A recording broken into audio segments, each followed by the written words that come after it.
In the early 60s, the most pressing Cold War location for the United States was about 90 miles off the coast of Florida. For it was in Cuba that the revolutionary leader Fidel Castro had taken power in 1959, causing the administration of President Dwight D. Eisenhower to begin plotting his overthrow.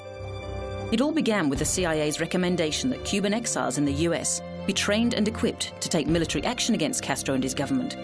It is rumoured that future President Richard Nixon was one of the chief instigators of the plan. Accordingly, anti-Castro forces were recruited and trained by the CIA in Guatemala in preparation for an invasion. But defects in the plot became apparent even before the attack could go ahead, with the Cubans learning of the plans, taking away the element of surprise.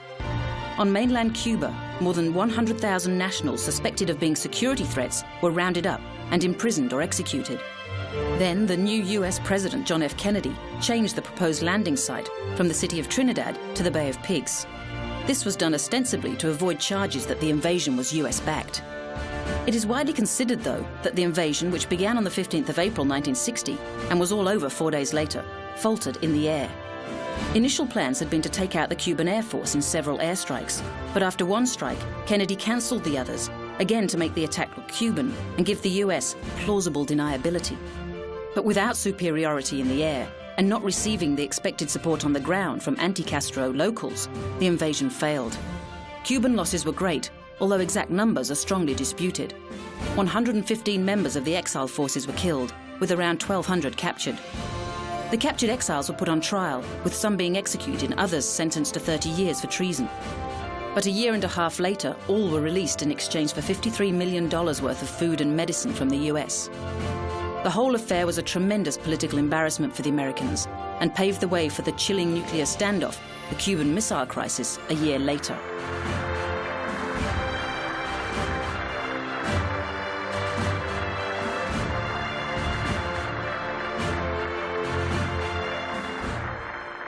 If the nations of this hemisphere should fail to meet their commitments against outside communist penetration, then I want it clearly understood that this government will not hesitate in meeting its primary obligations, which are to the security of our nation.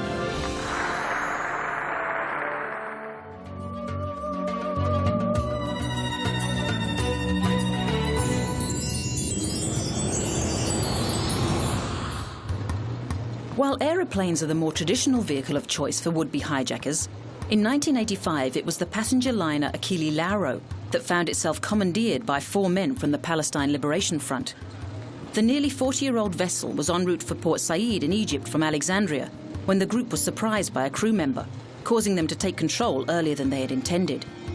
Taking the passengers and crew hostage, they steered the ship to Tartus in Syria, demanding the release of 50 Palestinian prisoners. When they were prevented from docking at Tartus, the hijackers shot 69-year-old invalid Leon Klinghoffer in the head and chest before forcing the ship's barber and a waiter to jettison the body and the wheelchair overboard.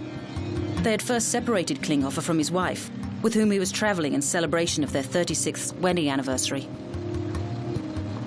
Returning to Port Said, the hijackers negotiated for 2 days before agreeing to leave the ship and take an Egyptian plane to Tunisia.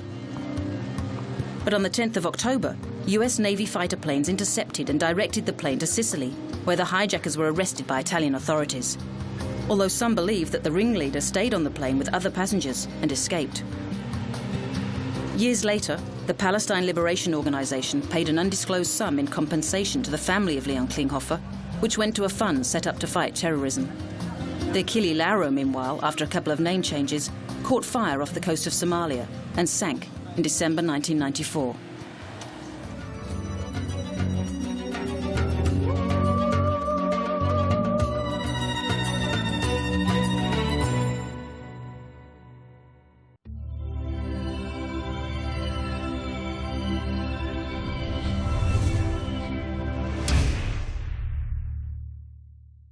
Three, two, one.